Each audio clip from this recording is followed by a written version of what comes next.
on the racetrack to do the same way twice.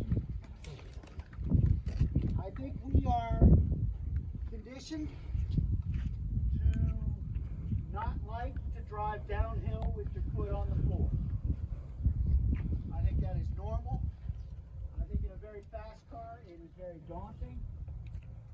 It's like a roller coaster on steroids. But you must do it. Here. You must do it.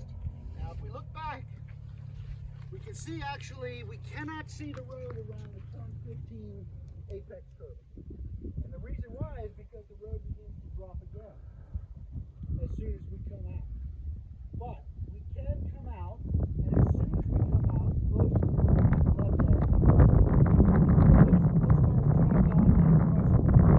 the white curving stops being straight from back here up. So not too many people are tracking out where there's a canted in section of the white curving. Most people are, if I'm doing this right, the curving stops my car from sliding off the road.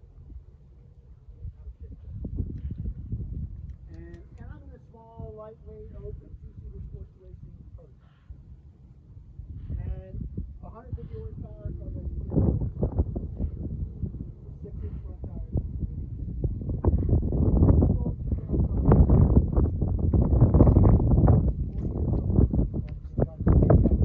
So much fun. The big issue here is when you track out, stay.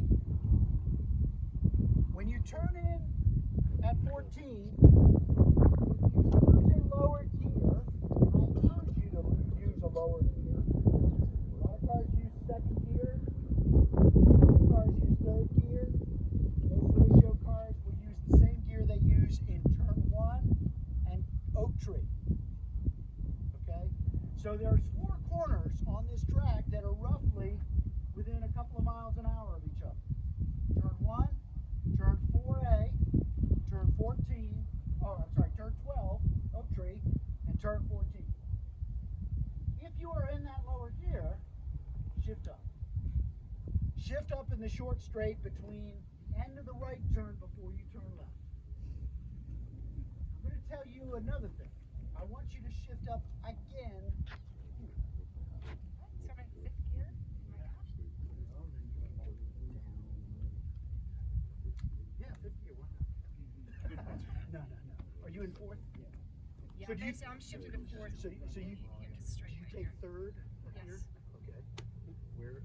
What are your reds? So ideally, if you have a relatively close ratio sport gearbox, you should be able to go up 1 gear between 14 and 15.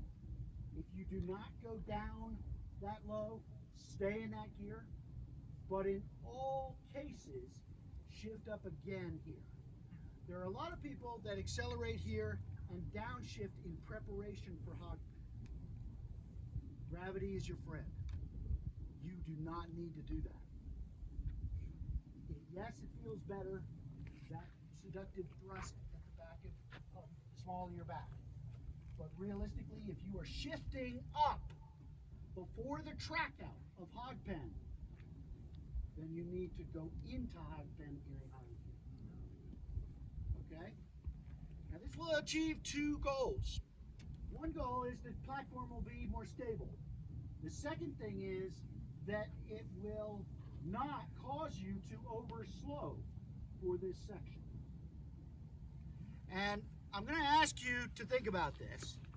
A lot of people do the same thing that they do at the end of the back straight. They brake in a straight line here, bend the car to the left, and brake again. Often between the end of the left-hand curve and the beginning of the first right-hand curve. The later you brake into here, We do. Look around. you got a good vision.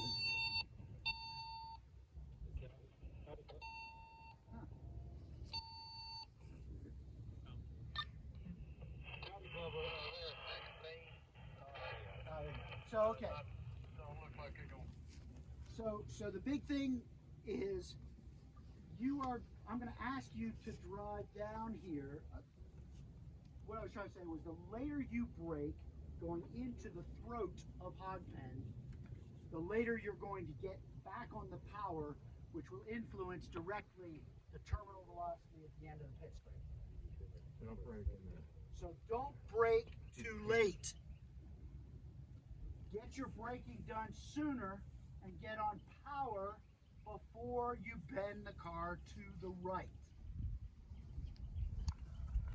Now, this will make a little more sense later. It's a multiple choice answer. So if you're in a small light car, in a GT4, in a 981 or 718, I can turn the car, I can accelerate fully until my right shoulder is next to this, at least. And usually, I can turn away from the right edge of the road and then brake. Because I actually have 350 feet, 300 feet before I have to turn right again. And the road levels out right there. So it's almost like a little compression, okay? You could actually compress the braking zone as you cross the width of the road before you touch the curb on the left. So everybody says, if I hit the curb on the left and I'm braking on it, I'm going to upset the car. And I said, a lion's share of your slowing has already been done. But yes, I am still on the brake as my left side tires are over that curb. And I'm on the brake. I am off the brake when my left shoulder is even with the end of the left-hand curve. And that is my turn into the right. Let's talk about the geometry turning in. So again, in a small light car, you're bending left and braking. In a large heavy car, you're braking and bending the car to the left just like you do at the end of the back straight. You want to take slow hands here. You do not want to intersect this curbing before the point where it sticks out most in the road. And you certainly don't want to touch it before the FIA curve begins. So here actually the road is leveling out. Yes, we're going downhill, but it's about to go more downhill. And then after that it's going to go a lot more downhill. Okay, so we're bending around to the left. I am walking around sitting in a two-seat car.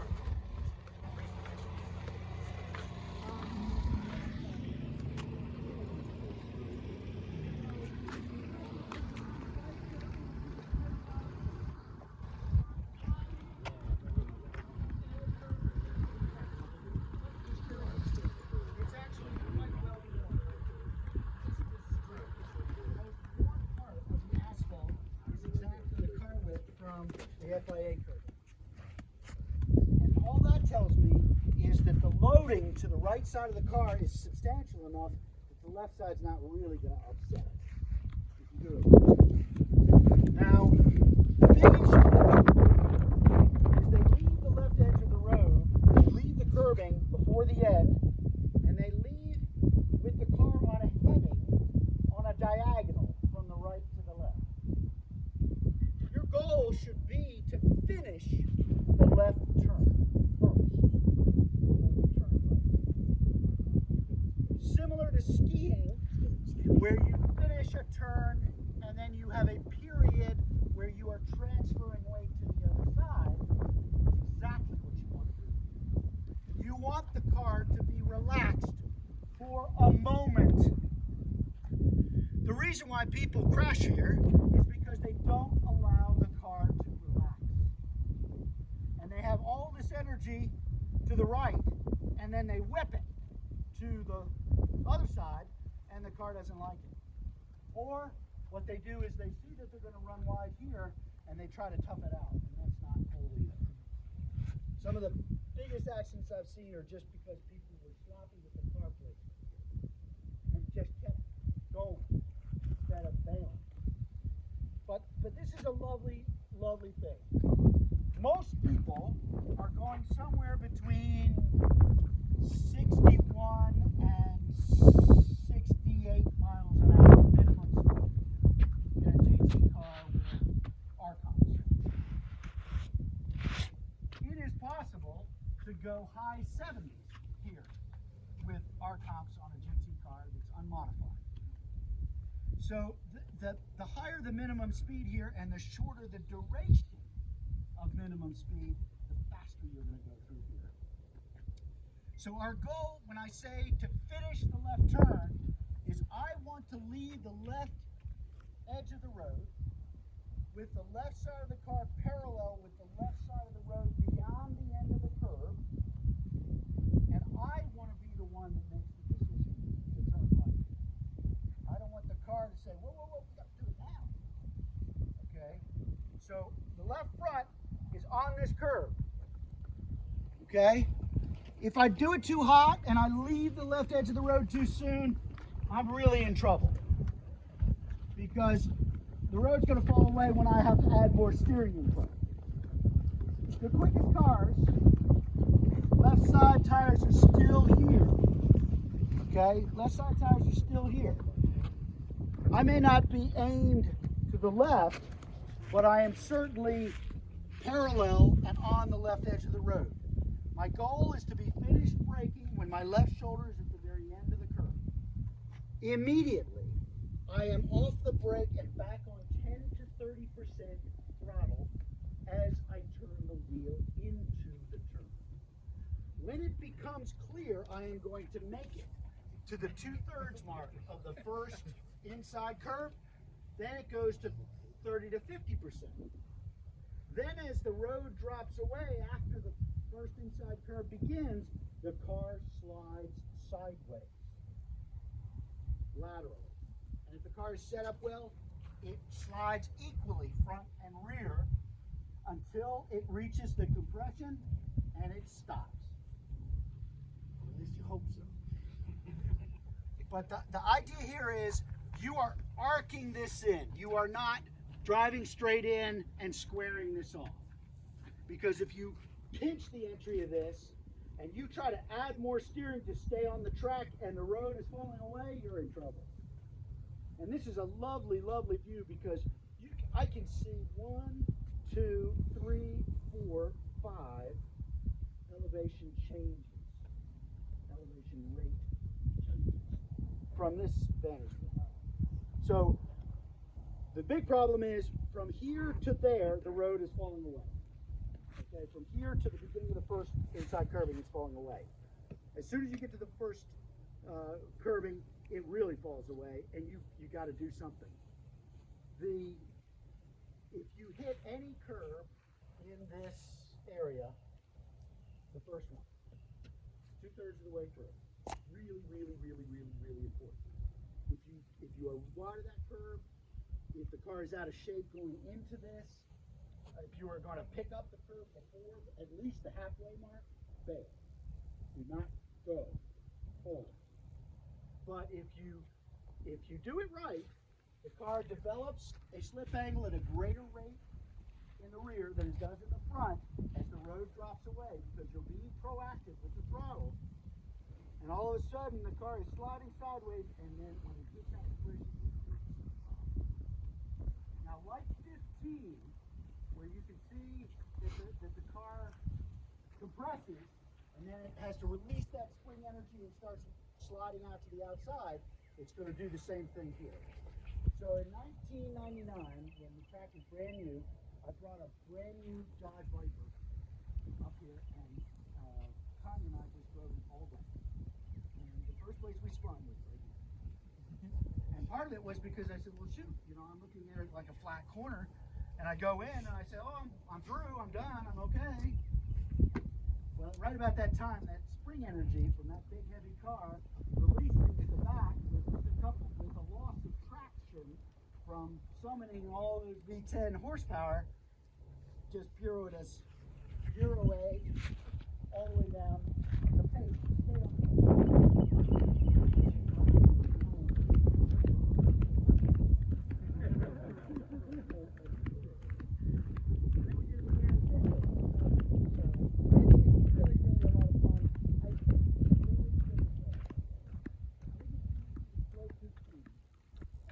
Outside left, see this white line here?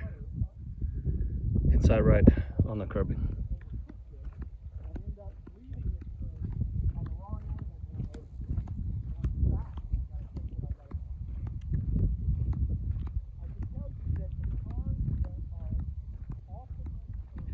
Big dip here.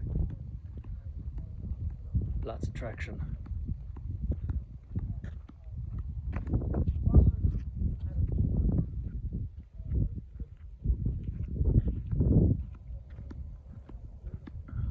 Lots of compression through here. But it will release right around there. There's another crown.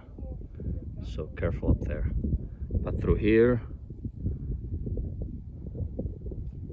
plenty of traction.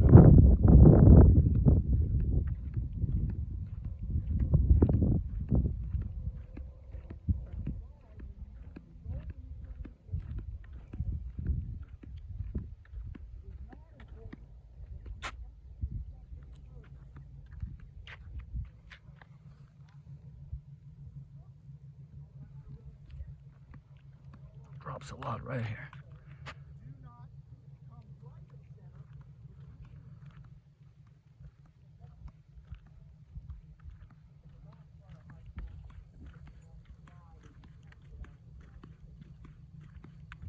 So let the car outside, inside, outside, inside.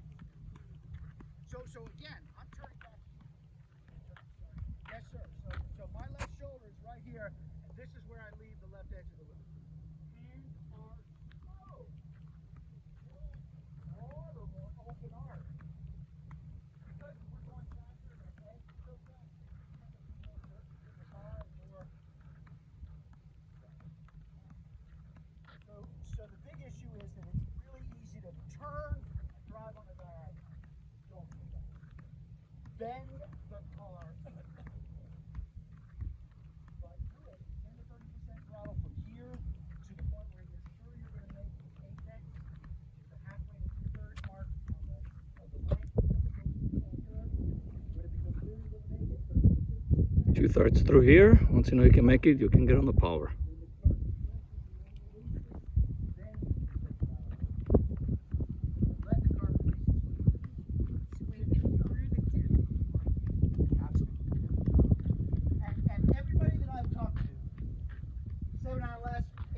has said, oh, I'm on full throttle as soon as the compression. And we look at the data, and they're not on full throttle until the second curve. And I'm like, dude. So, I can tell you right now, it is not important that you are on throttle first.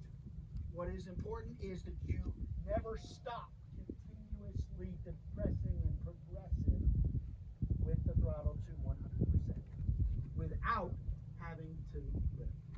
That's really key. So your braking is done right here. My braking is starting at as I cross the middle of the road. So as I move on a diagonal from the outside edge of the road at the end of that curbing up there, as I bend the car in and I begin to cross the middle of the road, I hit the brakes approaching this curve. I'm on the brakes the entire length of this curbing. I am off the brakes right here. The car is stable and straight for 1 moment. So again, I'm finishing the turn, allowing the car to settle for a blink of an eye, and then I ask it, or rather tell it, to turn left. And I don't tell it too fast. I say, okay, we're going to turn in. And I know if I do it right, if I'm carrying the right speed here, what happens is the car begins to actually develop a slip angle before we get to the first curve. And so the car is pointing to the grass on the inside of the first curve. And if I calculate correctly, I slide wide enough so that I intersect with the right front wheel a point 2/3 the distance of that first curbing. And man, it's just like, I never have to turn the steering wheel, and it's just this one big, glorious, beautiful arc. All the way to the midpoint of the exit curbing on the pit straight, which is your tracking. If you are tracking out before the midpoint, which is the lowest point on this circuit, 870 feet above sea level, 370 feet above sea level, then you're coming away from the inside of the road too soon, or you're too far to the inside between the two curbings. Okay? But the highest point of elevation on this circuit is 504 feet, both at Oak Tree and circuit is a track out curving for hog pen, and that is 370 feet. But the track drops 130 feet, 130 lineal feet, in 130 vertical feet, in 1,800 lineal feet in 6 corners. You know, running land is exciting, but this is a test. Thank you very much. Yes,